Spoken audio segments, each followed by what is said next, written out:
Rabino, boa noite. Boa noite, Rabina Cleusa. Rafa, boa noite. Yael. Boa noite a todos. Uma alegria podermos estar juntos nessa noite de quarta-feira, dia 4 de março de 2026, para estudar a Torá, né? O que a gente tem feito todas as quartas-feiras. Hoje a gente tem a alegria de receber a Rabina Kelita. Vamos estudar a Parashá Kitissá. Começamos pelas bênçãos, para que a gente se ocupe da Torá, e em seguida passo a palavra para a Rabina. Baruch atah Adonai Eloheinu melech haolam asher kidshanu b'mitzvotav v'tzivanu la'asok b'divrei Torah. וערבנה אדוני אלוהינו את דברי תורתך בפינו בפי עמך בית ישראל, ונהיה אנחנו וצאצאינו וצאצאי עמך בית ישראל, כולנו יודעי שמך ולומדי תורתך לשמה, ברוך אתה אדוני המלמד תורה לעמו ישראל. Amém. ברוך אתה אדוני אלוהינו מלך העולם אשר בחר בנו עם כל העמים ונתן לנו את תורתו, ברוך אתה אדוני נותן התורה. Bem-vindo, Amém. aquele... Bem-vindo, Aquileta. Bem-vindo a todos. A palavra é sua, Aquileta. Obrigada. Bom, a gente é, pretendo fazer um percurso um pouquinho diferente das outras vezes, para a gente ter um pouco mais de leitura do texto, aproveitando que a gente vem com uma. Essa semana a gente cumpriu a mitzvah da leitura da Megilá. Então, assim, a gente está já inspirado nesse movimento de leitura. É, eu queria saber quem aqui deu uma passada de olho ou uma lida na Paraxá antes de vir, para poder a gente saber onde que a gente está em termos. Todo mundo tem que responder que sim. Essa é o combinado, mas cada um sabe o que conseguiu ler e o que não conseguiu ler. Mas o combinado é esse. Mas eu não sei, eu não posso responder por ninguém aqui, obviamente. Ah, então eu vou começar com uma perguntinha aqui para a gente poder ter uma visão panorâmica da Paraxá, a Paraxá Kitissá. Quais são os temas centrais dessa paraxá que chamam a atenção de vocês? Vocês falam assim, se eu tiver que falar assim, de que fala a paraxá Kitissá, ela fala sobre ABC. Bezerro. Bezerro, Primeira André, tábua, segunda tábua. Acho opa, que, acho que a quebra das tábuas, né? A raiva do, por causa do bezerro, né? Se eu não estou enganada. isso, a relação com Bezerro e entre A as duas distorção, primeiras e as duas segundas tábuas, né? Ou seja, uma paraxá muito central, né, no sentido de, opa, vou ter que pegar o carregador aqui, que acabou de dar alerta. É, distorção do a- povo, para mim ficou. tem outros temas mais periféricos, né, nessa paraxá, que fala sobre a questão do censo, o meio shekel de cada pessoa, né, que tem a questão da contribuição, ela ser para todos e ela ser igualitária, né, e que cada um desses temas, por mais periféricos que eles sejam, eles por si só dariam um tema de estudo para a gente, né? No entanto, hoje, peraí, só um segundo que eu estou tentando colocar na tomada aqui. Aqui. Tem a outra. Então, eu vou considerar, já que o André colocou no mesmo pacote as primeiras e as segundas tábuas, eu vou só trazer um terceiro tema, então, as tábuas, o bezerro e a questão do Oel Moed, né? É, Oel Moed e Mishkan, né? Que negócio é esse? O que que é essa tenda de reunião que e qual a diferença dela para o Mishkan? Porque a gente fala tanto da construção do Mishkan e de repente Moshe vem com a tenda da reunião, né? Então, acho que esses temas já são suficientes para a gente poder abarcar, sem ir tanto pelos outros temas periféricos, mas eu queria começar com uma pergunta. Algumas semanas atrás, na Parashat Yitro, a gente leu a entrega da Torá, os 10 mandamentos, né? Mas peraí, a Torá foi entregue, as tábuas vão ser entregues agora? O que que foi entregue lá atrás?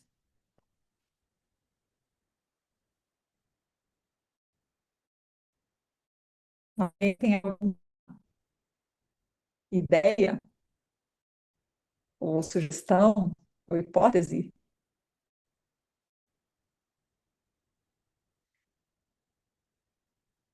O fato é que ninguém sabe, essa que é a verdade. A Ah, entrega Torá escrita? Olha, é uma coisa bem é, é, paradoxal, porque a narrativa do texto do que supostamente estaria escrito nas tábuas foi entregue antes das próprias tábuas, né? Então, isso aí já descola, é, e, e de alguma maneira, talvez disso também é derivado que sábios, os nossos sábios já lá no período talmúdico, né, vão falar que a Torá em si, ela não foi, a gente lê que ela foi gravada na pedra, ela foi harut na pedra, né, nas tábuas.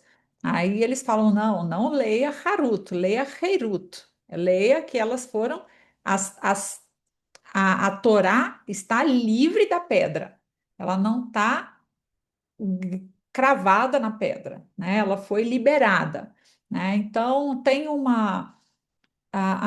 fato da gente receber a Torá desconectada da materialidade dá uma força muito grande para a possibilidade, para as múltiplas possibilidades que essa palavra toma, né, de contorno, porque ela não está presa, não está limitada aos contornos da palavra escrita, né? Ela tem uma dimensão que transcende a palavra escrita, né? Esse é o primeiro aspecto que assim, me chama a atenção quando a gente vai ler várias parashiot na frente a entrega da Torá, sendo que a gente já leu da entrega da Torá antes, né? A gente tem, ah, eu vou lá do começo, porque para poder a gente vir seguir numa sequência, ah, Moisés fala nessa paraxá, até desde Mishpatim até agora, o povo ficou. Como é que estava a questão da liderança nesse período, de Mishpatim até aqui?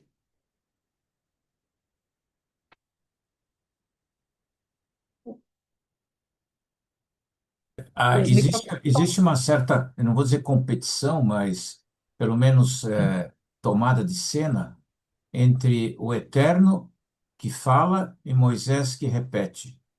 Então, talvez haja não vou dizer uma pequena competição. E, enfim, depois aparece a questão da casta dos sacerdotes, que seria uma terceira competição.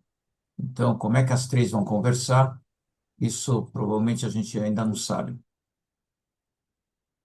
É, sim, mas aqui eu acho que a minha pergunta ela está um pouco mais ligada na questão de onde é que estava Moisés nesse período, né? Onde que estava Moisés? Porque na Parashat Mishpatim ele sobe para a montanha e agora ele vai voltar só agora. Ficou um baita de um gap de liderança, né, com o povo. E nesse meio do caminho entra a história do bezerro de ouro que vai acontecer agora, mas ele não acontece, não é porque foi subindo a montanha e eles fizeram o bezerro de ouro. Não, ficou ali um gap, né? E quando Moisés sobe, ele deixa duas pessoas na liderança. Um deles é bem conhecido e o outro é menos conhecido. Por isso que eu acho que é importante a gente puxar um pouquinho. Quem que são as duas figuras que Moisés deixa como as, os líderes que o povo deveria consultar na ausência dele? Arão e Josué. Não, não, quase. Arão tá já 50% da resposta certa. O outro é o Ur, isso mesmo, Davi. O Davi está aí afiadíssimo. Ele deixa o microfone dele fechado para vocês poderem abrir aí e falar. Mas pode abrir, viu, Davi? É, a, a- Quando é interessante porque a gente não fala, não ouve falar sobre Ur. E quando Moisés sai, Deus diz para ele deixar os dois líderes para que o povo consultasse a ambos. Então, a, é, é- já tem uma característica ali que aquela liderança alternativa, ela é plural e ela deveria continuar sendo plural, né? E a gente vê que em algum momento acontece um descolamento, porque o povo vai consultar Arão sobre o bezerro de ouro. E ali não aparece, não fala sobre Hur, não fala sobre a consulta que foi feita a Hur. E aí tem um Midrash que vai dizer que o povo consultou individualmente a Hur e Hur vai dizer não, não, não, isso não é admissível. E aí consulta a Arão, que era o cara da paz. Não, vamos lá, veja bem, vamos fazer a paz aqui com o povo. E aí ele faz o bezerro. Então nesse Midrash fala que Hur era era filho de Miriam, né? Filho de Miriam e ao ser consultado no primeiro momento, ele disse não e o povo teria matado Hur, porque ele não aparece depois. Então o povo vai para Arão e Arão faz o que o povo pede. Então isso também deixa um gap aí de questionamento sobre até que ponto, em nome da paz, a gente precisa fazer concessões ou fazer ou abrir mão dos nossos princípios, dos nossos valores, né? Então, acho que esse elemento, pelo fato de que ele vai aparecer agora, que Arão é justamente quem vai construir, fazer o bezerro. E aí é muito interessante a questão da responsabilização e da responsabilidade, porque, olha só, na hora que Deus diz para Moisés: desce, porque o seu povo que você tirou da terra do Egito, eu estou no 32:7. Desce depressa do monte, da montanha, que estava na montanha, desce depressa, pois o seu povo que você tirou da terra do Egito agiu de maneira detestável. Tá parecendo aquela história do filho feio que não tem pai, né?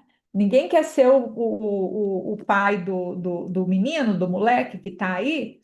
Nessa hora, Deus falou: Moisés, ó, pega que o filho é teu, né? E aí Moisés vai responder para Deus, vai falar no 11: mas Moisés implorou ao Eterno seu Deus, dizendo: não permita que sua ira, Eterno, se acenda contra o seu povo.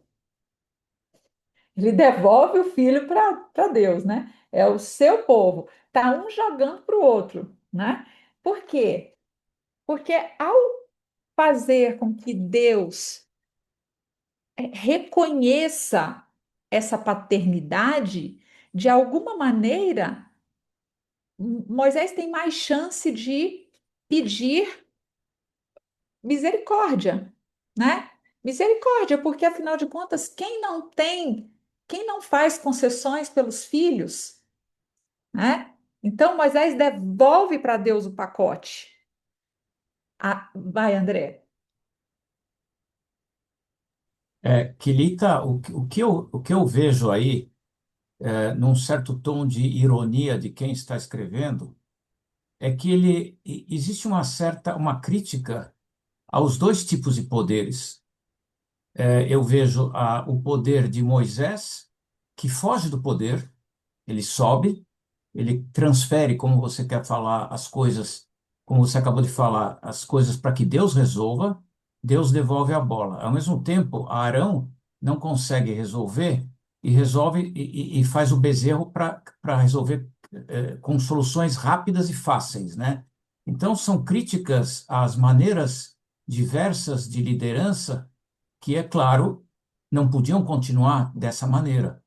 Então, tanto Moisés erra ao subir e querer procurar grandes coisas fora, lá em cima no Olimpo, quando na verdade as segundas tábuas, as que vão perdurar, elas são escritas na base do monte. Eu até pesquisei para ver se existia posições diferentes entre a primeira tábua que vem lá de cima, que se choca com a realidade, talvez ela não dialoga com a realidade da humanidade, e as segundas tábuas que são escritas ao pé do monte, talvez até na tenda da assinação, junto ao povo, onde a humanidade é ouvida e é um projeto de humanidade possível, não como as primeiras de humanidade impossível. Então tem uma ironia, eu vejo uma ironia e uma crítica aos dois tipos de liderança, aquele que some para procurar uma mágica e aquele que resolve fazer a mágica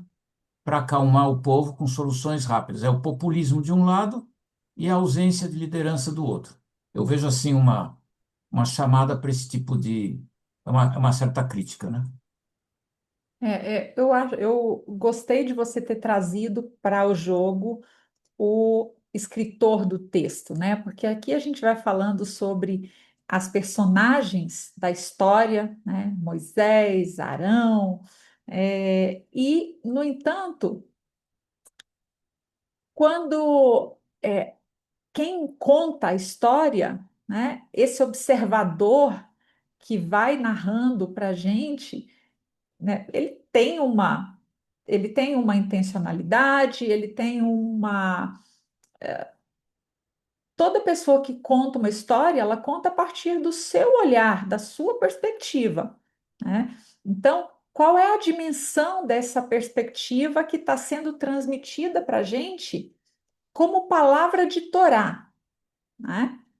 É uma perspectiva, né? E sim, aqui a gente tem um gap de liderança, né? Que um vácuo de liderança que Moisés deixa, mas ele não deixou o vácuo, em tese ele não deixou o vácuo, porque ele estabeleceu uma estrutura. Eu não sei se vocês se lembram, antes, quando teve a guerra contra Amaleque, um pouco atrás, Moisés vai clamar a Deus. Quem é que segura os braços de Moisés para cima e sustenta o braço? Arão e Ur. Ah, muito bem, Marcelo. Eu pensei que alguém ia falar que era Josué também. É Arão e Ur.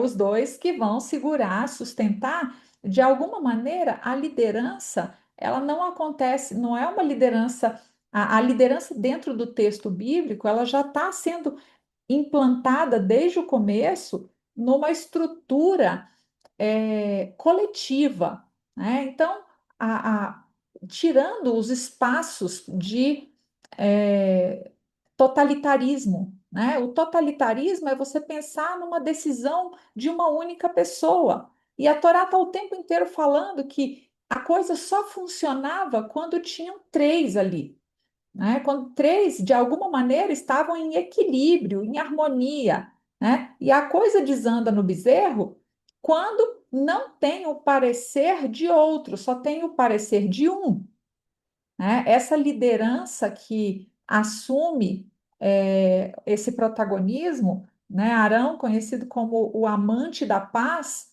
né? Ele acaba é,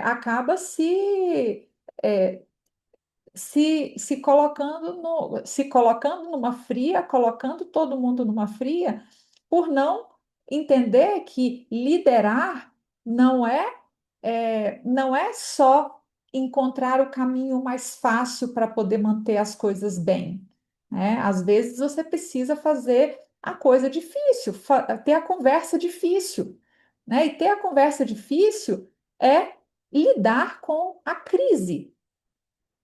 E se eles tivessem feito em conjunto, como Moisés tinha estabelecido e tinha deixado, talvez isso não tivesse acontecido, né? Mas a gente não teria esse texto hoje com a gente. Então, vamos continuar na nossa leitura para a gente conseguir chegar nos outros temas, que o nosso tempo o relógio não para. Então, a gente já teve aí esse bate-bola, né, de quem é o pai do povo, né? E Moisés devolve o filho para Deus, e aí vem no 15, no 32:15, Moisés vem carregando as duas tábuas. Aí vem o que o André falou da entrega das primeiras tábuas. E essas duas tábuas da aliança, do pacto, estavam escritas em ambas as faces, né? Na frente e atrás.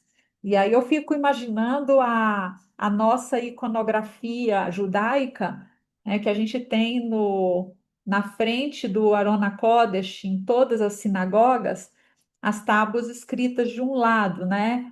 É interessante como a gente constrói a imagética, de alguma maneira, ela acabou sendo a gente não sabe exatamente o que que era, né? O que que era? Nós não temos as tábuas, mas a gente vai tendo aqui e acolá uma descrição ou outra que coloca em choque ou em xeque o que a gente representa com o que está, né? Aqui fala do incensário, nessa paraxá, vai falar de vários elementos que vão constituir essa sacralidade desse espaço, né, que a gente tenta preservar dentro das nossas sinagogas, né? Manter esses elementos rituais como parte da nossa liturgia, do espaço sagrado, né? De criar o espaço sagrado. E aí Moisés arremessa as tábuas com suas mãos no 19 e a gente continua andando. É, Moisés fala que o povo é inclinado ao mal, né? Então Moisés disse a Arão, né? Vem cá, mas que história é essa? Ah, não, Arão que diz, né? Moisés fala para Arão, mas vem cá, o que que foi que você fez? Espera aí, eu deixei você na liderança, e o que que foi que você fez? Ele falou, você sabe, né? Esse povo é inclinado ao mal. Esse povo, ele não falou o meu povo, né?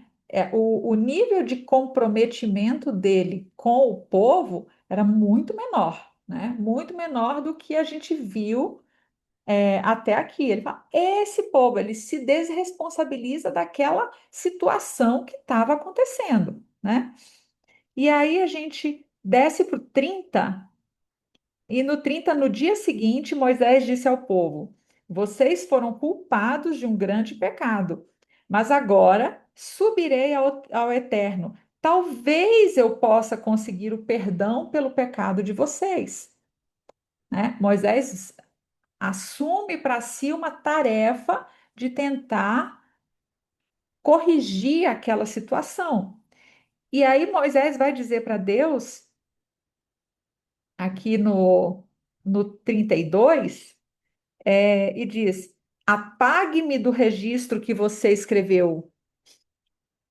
E Deus diz: não, eu só apago daqueles que se voltaram contra mim. Ou seja, você não vai ser apagado. E nesse momento, Deus diz para Moisés: agora vá e guie o povo. Opa, a gente está tendo aqui, estamos tentando percorrer a história numa narrativa um pouco mais linear, para a gente poder tentar sentir um pouco a experiência, né, o que estava acontecendo lá naquele momento, né? Deus diz para Moisés: não, você vai guiar o povo. De alguma maneira, Moisés recebeu uma luz verde aqui. JB, você está falando alguma coisa com a gente? Está com o microfone fechado. Ah, e aqui vai dizer aqui, Deus diz: não irei no meio de vocês.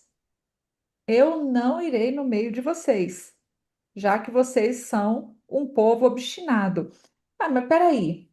A gente tinha visto falando sobre o Mishkan, que ia ser construído no meio no meio do acampamento, porque Deus habitaria no meio deles ou entre eles, né? E aqui Deus diz: eu não irei no meio de vocês. E o Eterno diz a Moisés: se estivesse no meio de vocês por um momento, eu os destruiria. Deus se retira, Deus se retira, se distancia, porque houve uma ruptura do que aconteceu no momento em que o povo assume, né, todo aquele evento apoteótico que acontece aos pés do Sinai, que o povo se compromete, aqui o povo quebra a aliança. E aí Deus se retira, né? Deus se retira do meio do acampamento. E é nesse momento, e aí entra a história da tenda da reunião. É nesse momento, no 32:7, que agora Moisés pega a tenda e arma do lado de fora do acampamento, a certa distância do acampamento, e a chama de tenda da reunião, ou El Moed. Ah, mas peraí, ele coloca a tenda do lado de fora. E é nessa tenda onde é que Deus vai estar? Deus diz que não vai estar no meio do povo. Deus se muda para essa tenda de reunião, para essa tenda de reunião onde Moisés e Deus se encontram. E aqui no 11 diz: o Eterno falava com Moisés face a face, como uma pessoa fala com outra, dentro dessa tenda. Uma nuvem descia, as pessoas ficavam todas em reverência até a nuvem descer, e aí o povo sabia que Deus estava ali com Moisés, né? Tem toda uma coisa tão visual, né? Que é até um pouco, qual seria a palavra, né? Para poder dizer que é o que acontece no André, mãozinha levantada, eu gosto, de mão Muito levantada. material. Na verdade, eu não sei achar a palavra certa para o que você quer dizer, mas é uma cena, eu diria até hollywoodiana ou até muito romântica, né? Mas o que eu acho importante no que você acaba de trazer é que, de novo, eu acho que esse texto não é só esse, outros recorrentes anteriores, por exemplo, na história das vestes sacerdotais, Moisés não aparece. E agora, com a história da construção do Mishkan, tem um recado de que as coisas não estão acontecendo dentro do Mishkan, estão acontecendo fora, numa tenda, num lugar que é frágil, fluido. Então, eu acho que existe aí uma crítica subjacente a própria construção de um local onde se repete, de certa maneira, as tradições dos outros povos, onde que para se encontrar Deus, ou para se encontrar um ao outro, ou estar com o outro, precisaria estar dentro de um templo. Eu acho que é uma crítica à materialização de um lugar para que haja as relações. Eu acho que é uma crítica a costumes que estão sendo trazidos, e Moisés é o maior crítico a isso, né? Onde, inclusive, tem a própria crítica de que para resolver as coisas tem que subir num monte. Eu acho que há uma crítica, uma certa ironia à própria deusificação de Deus. Não sei se dá para entender isso. Quando você dogmatiza o próprio Deus, que por sua vez nos convida a agir com a nossa própria responsabilidade e não transferir para ele as coisas. Eu acho que há um crescimento nessa paraxá, como você falou, ruptura. Eu diria que é a ruptura para um crescimento individual e talvez social, como nação. É a minha visão que eu vejo com essa história da tenda fora do Mishkan. Eu acho importante que existe uma sugestão a como você não dogmatiza alguma coisa e se livra da ideia de dogmatizar. O André, com sua. André e Deus estão sempre aí no estudo da Paraxá, numa Escuta. discussão aí, né? Numa disputa aí. É muito bom. Vamos Tensão, ouvir. tensão, tensão. Então, a palavra boa. Vamos ouvir o Paulo e aí a gente retoma aqui. Vamos lá. Então, a minha leitura desse texto, né, ele vem da intermediação. Né? Hoje em dia é muito difícil, acho que sempre foi assim, a visão de não ter um intermediário para se conectar à divindade. Né? O povo, eu sempre sou a favor do povo de Israel na sua condição de escravatura, de escravidão. Eles estavam ali com fome, 200 anos de escravidão,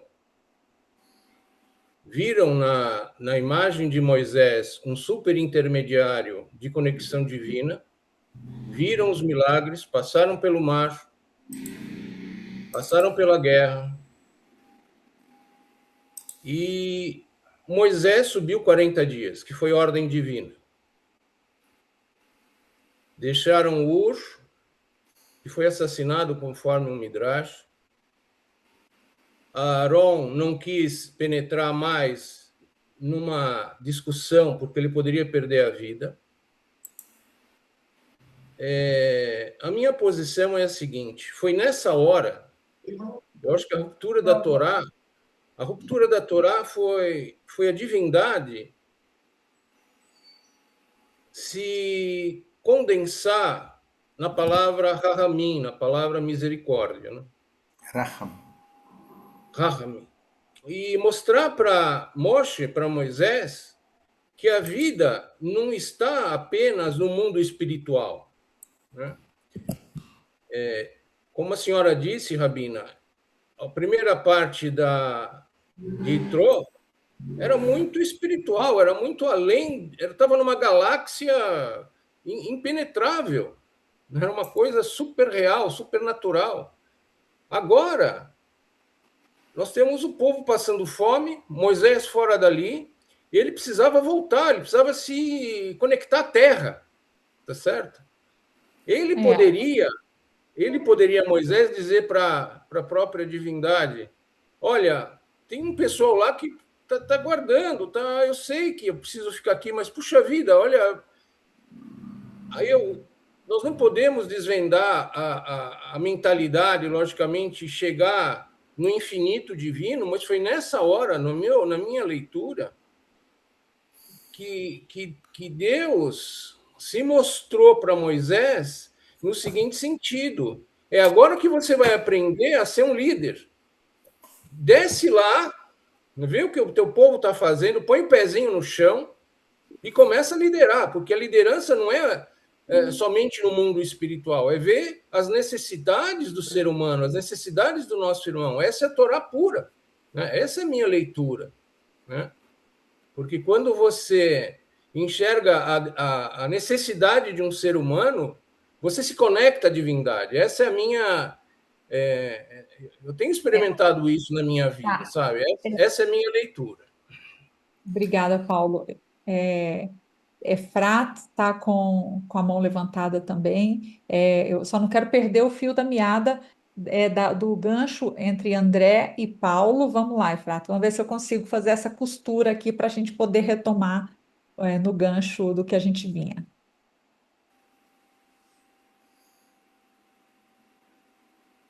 Ih, O microfone seu está fechado, Efrat.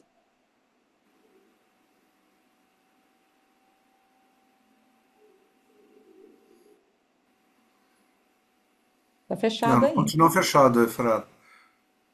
Você. Ela tá no celular. No celular é muito difícil de destravar o microfone. Agora sim, vai. Erev Tov, Rabina querida, Cohen, Erev Tov, David Leal e a todos. Erev Tov. Eu gostaria de fazer dois comentários que me vieram à mente durante a explanação. A primeira coisa que me veio à mente durante a explanação da Rabina Kelita é quando Deus diz a Moisés, vai cuidar do povo que tu tiraste do Egito. E Moshe Rabbeinu, ele diz a Deus, o povo é seu. Rabino, quando Deus queria destruir todos daquela cidade em que ele estava, e Abraão disse, e se tiver um tzadik? Ainda. Não, e se tiver tantos tzadikim? E se tiver tantos. Até que chegou o número 10, e ele disse, não, eu não... Se tiver um, se tiver dois, se tiver três... Não, eu não destruo, se tiver 10. Então, Deus tem isso de irar-se e, ao mesmo tempo, amar o povo que ele escolheu, Baruch Hashem. E também quando Moshe disse, não, o povo é seu. Talvez ele próprio queira lembrar a Deus desse brit com Abraão, né? E desse minyan que nós cumprimos até hoje nas nossas sinagogas, Baruch Hashem. E uma segunda coisa que me veio à mente quando da leitura da parte em que Deus está entre o povo e no momento em que o povo começa a não cumprir mais as palavras de Hashem, Hashem, ele sai do meio do povo e ele fica na tenda. Mas a tenda, ela é um local acessível. Ela não é um local como o templo, já o templo, que tem toda uma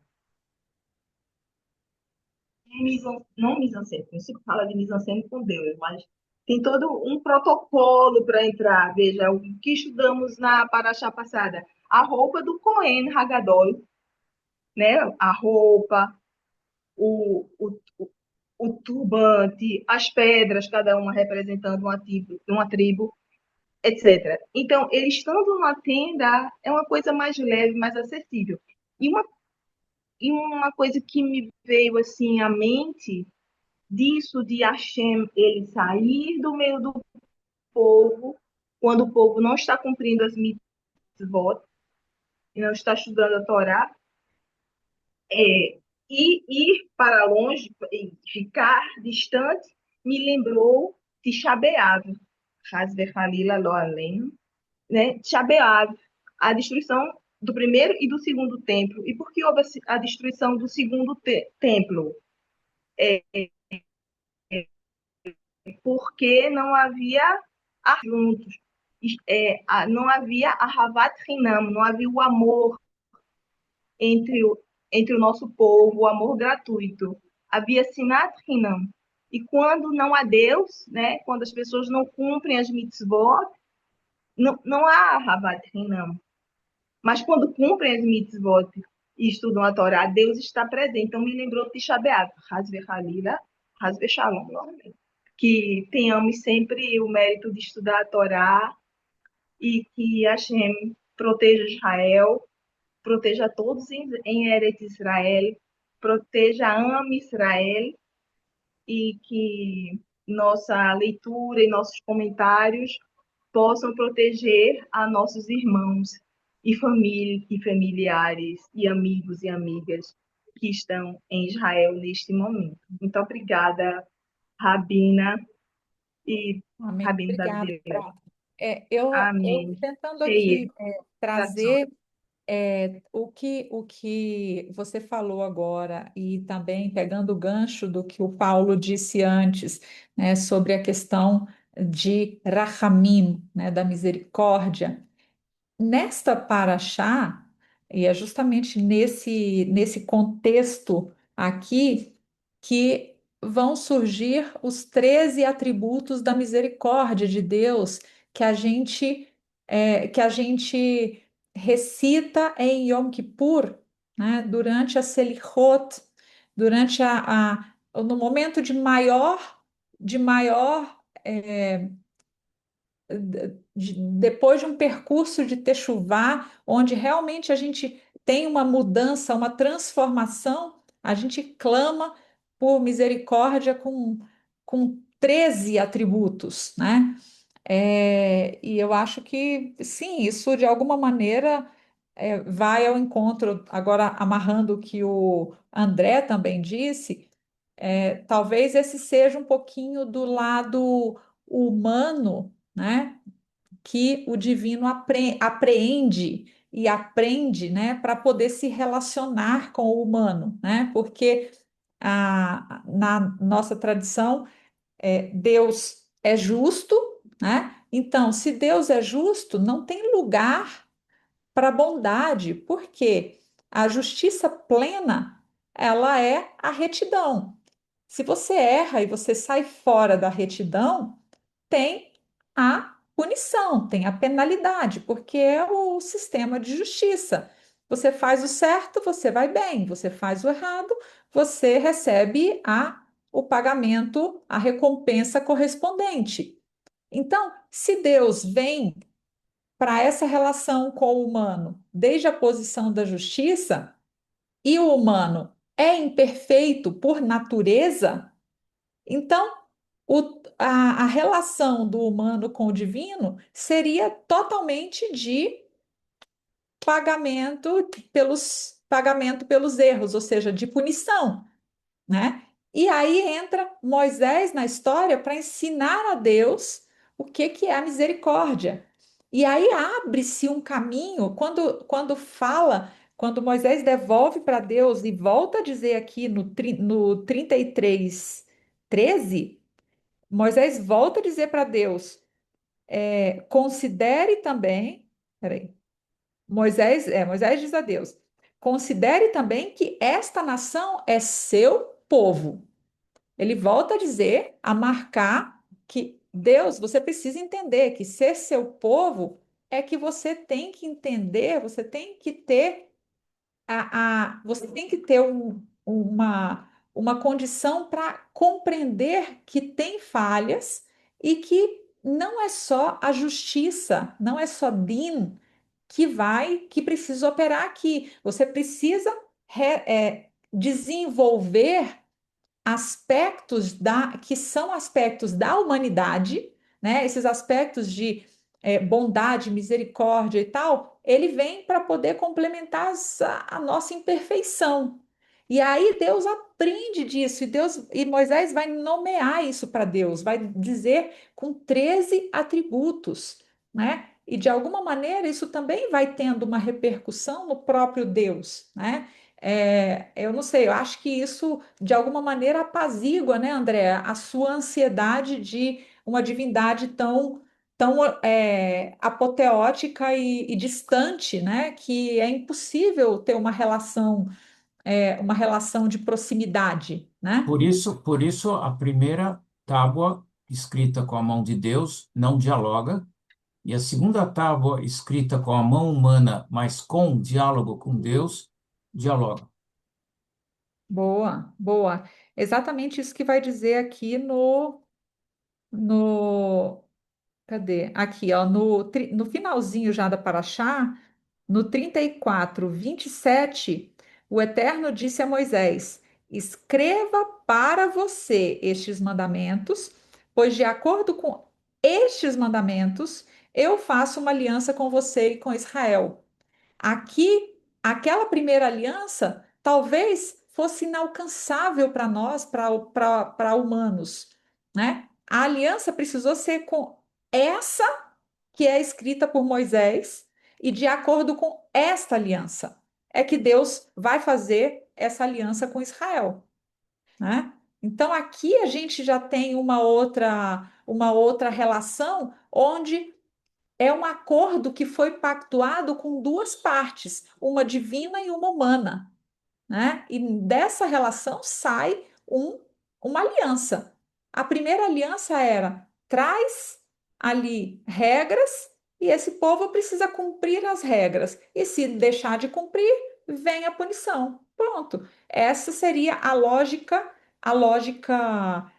celeste, celestial, divina, angelical, onde não tem espaço para imperfeição, né? Na nossa dimensão da imperfeição, até Deus, para poder entrar em contato com a gente, precisa abrir caminho para poder permitir que haja espaço mínimo de imperfeição para poder existir possibilidade de diálogo, né? E aí entra a questão da tenda da reunião, porque Deus se retira do acampamento, vai, como disse a Efrata, está acessível, está próximo, não está no centro do acampamento, mas continua a relação com o humano, com Moisés, né? Continua a relação ali, e essa tenda, ela é temporária.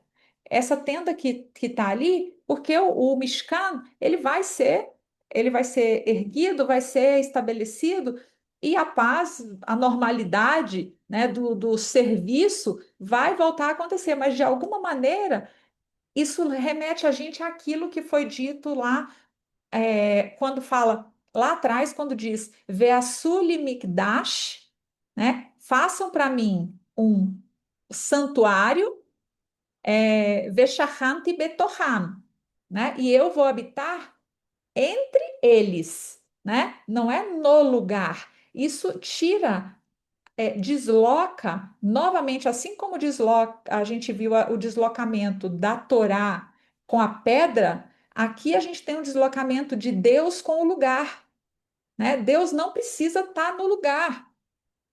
Deus está na relação que nós construímos, né? Betoham, entre vocês, entre eles, né? Entre essas pessoas que se dispõem a construir um espaço sagrado, um espaço de reunião. Bom, eu acho que, como a gente está a 6 minutos, com isso eu encerro. A gente chegou até o finalzinho da Paraxá. Eu encerro aqui para poder deixar espaço para escuta também de vocês e a gente poder seguir para os nossos Próximos compromissos. próximos compromissos. Espera só um pouquinho, nem que sejam familiares, né? Tem alguns que são familiares. Deixa eu só, antes de mais nada, só mais uma vez agradecer, Kelita, pela dedicação, pelo tempo, pela sua Torá, por nos ensinar a sua Torá. Muito, muito bom podermos estar juntos, né? Fazer isso juntos.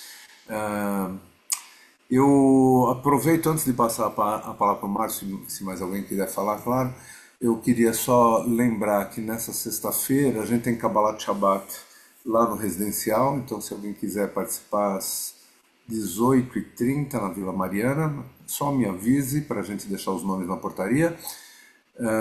E no sábado de manhã a gente vai ler Kitissá a partir das 9h30 lá na Rua Bahia, tá? Então todos convidados tanto para uma coisa quanto para outra.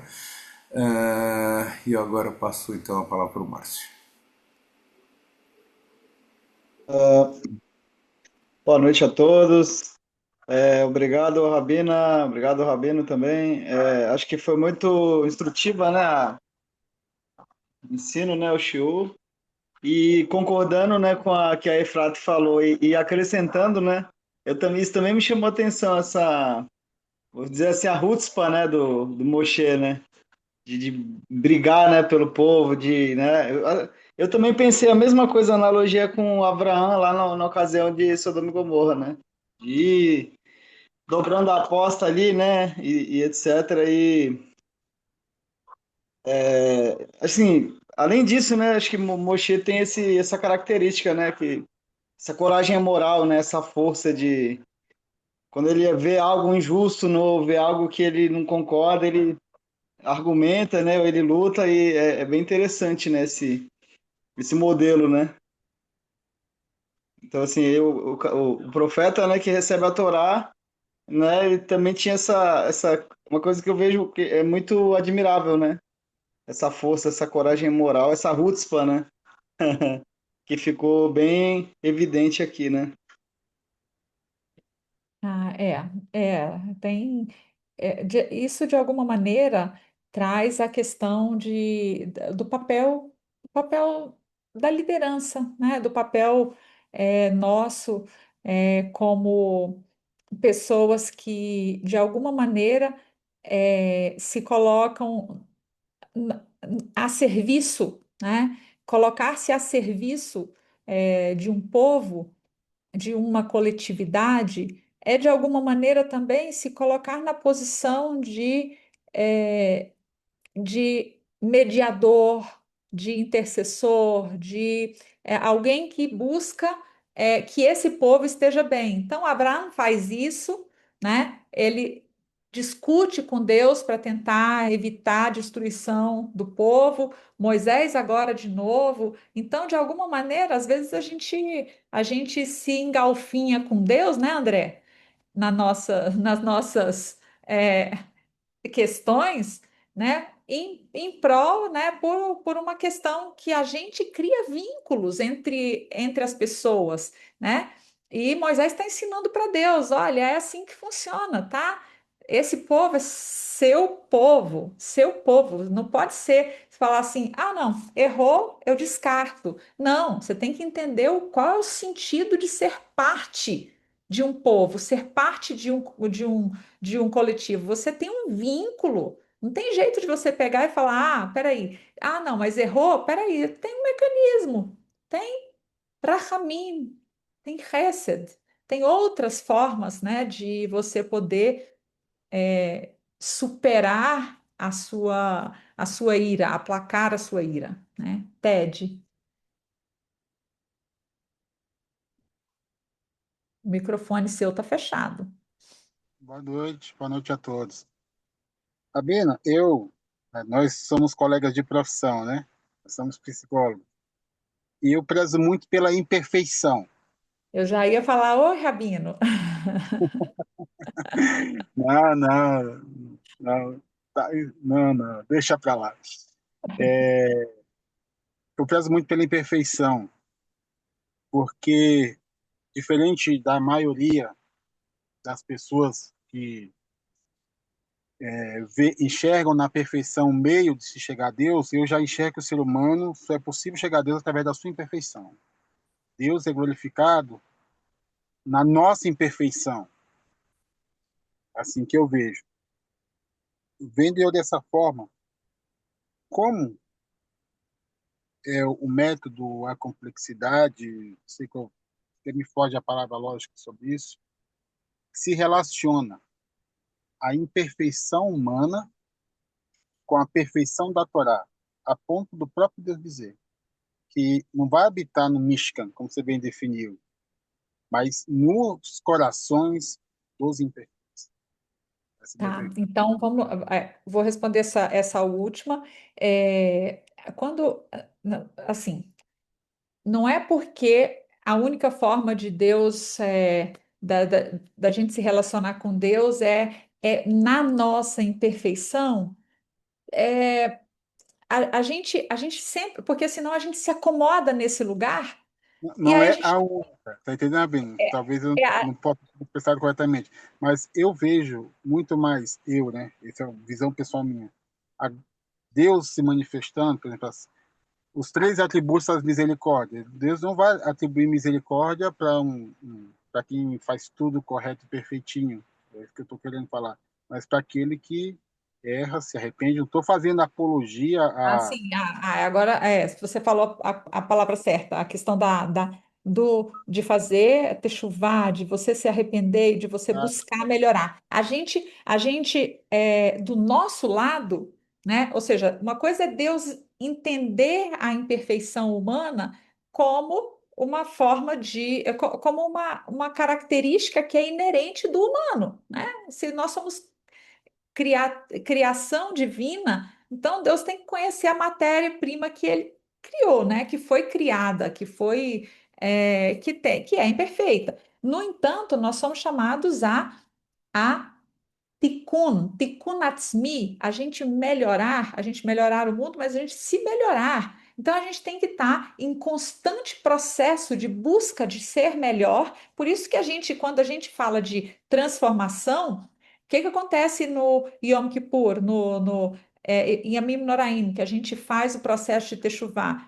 Não é que a gente vai passar a ser perfeito depois disso. Aí que a gente vai cometer outros erros, mas não os anteriores, porque em tese aqueles anteriores a gente já se modificou, a gente já superou, né? A gente fez techuvá, a gente se transformou, a gente modificou as nossas ações, a nossa atitude, e aí sim é uma relação legítima, né? Porque senão seria, Deus, você tem que me ter misericórdia, porque afinal de contas eu sou imperfeito. Então, se você quer se relacionar comigo, então entenda, é isso, né? Então, assim, a gente tem um movimento daqui para lá e tem um movimento de lá para cá. Esse é o ponto de encontro, né? O ponto de encontro entre o humano e o divino está no lugar onde eu me aproximo e Deus se contrai para poder alcançar e ter esse contato, ter essa proximidade, né? É, Estou fazendo bom, apologia à obstinação, essa é a palavra, tá? Mas aí a senhora chegou no ponto essencial, que aí entra a mistura, né? Da perfeição com a imperfeição, do Criador com a criatura. é. Bom, obrigada a vocês. Davi, eu te devolvo a palavra. Super obrigado, Aquilita. Só para agradecer mesmo, agradecer você, agradecer todos que participaram do estudo e desejar que a gente possa se ver em breve, todos nós juntos, não só pela telinha, né? Nesses próximos dias, se Deus quiser, reforçando as palavras da Efrat, que seja em um momento de paz, né? Que a gente possa rapidamente voltar a uma situação mais tranquila. Contei para a Efrato hoje que eu falei com minha irmã, que está lá em Israel, e ela... pô, é incrível, né? Eles são incríveis. Ela me mandou uma foto dela com um monte de netos na casa dela. Ela falou, olha, eles estão de férias forçadas, vieram todos ver a vovó aqui em casa, e ela estava toda feliz que estavam os netos, alguns dos filhos, enfim. Dentro de tudo difícil que eles estão passando, ainda tem como enxergar o lado positivo disso, né? E ela estava super feliz com os netos lá. Enfim, que a gente realmente possa chegar a dias melhores e como ela falou, né, sem ameaças futuras. A minha irmã, enfim, ela está há muitos anos em Israel e já está indo para quase a terceira geração lá. Enfim, o que ela falou é um preço alto, mas quem sabe os nossos netos, os netos dela, né, vão poder viver sem ameaça, né? Que estava pairando sobre a cabeça deles, né? Então, enfim, faz sentido. Bom, boa noite a todos Boa noite a Tchau, todos. Nalu. Tchau, Obrigada. Rafa. Tchau, Boa Rafa. noite. Dá um beijo no Adão. Levando mordida aqui, Agora, Que foi, Nalu? Tomou uma mordida? Como levando a assim? mordida do dia aqui. Dodi tá bravo tchau, hoje? Rabina. Muito Obrigada. Tchau, Rafa. É que Manda um beijo acabou o estudo, ele ficou Acabou o meio estudo, ele ficou agitado. bravo. Tá bom. Tá certo. Boa noite, obrigada, Obrigado, viu? parabéns, Boa querida, noite, pelo obrigada, estudo. Rabinho. Obrigado, André. Boa noite. Tchau, Marcelo. Tchau, Débora. Saudades, Débora. Não some, hein, filha? Ela sumiu já. Tchau, gente.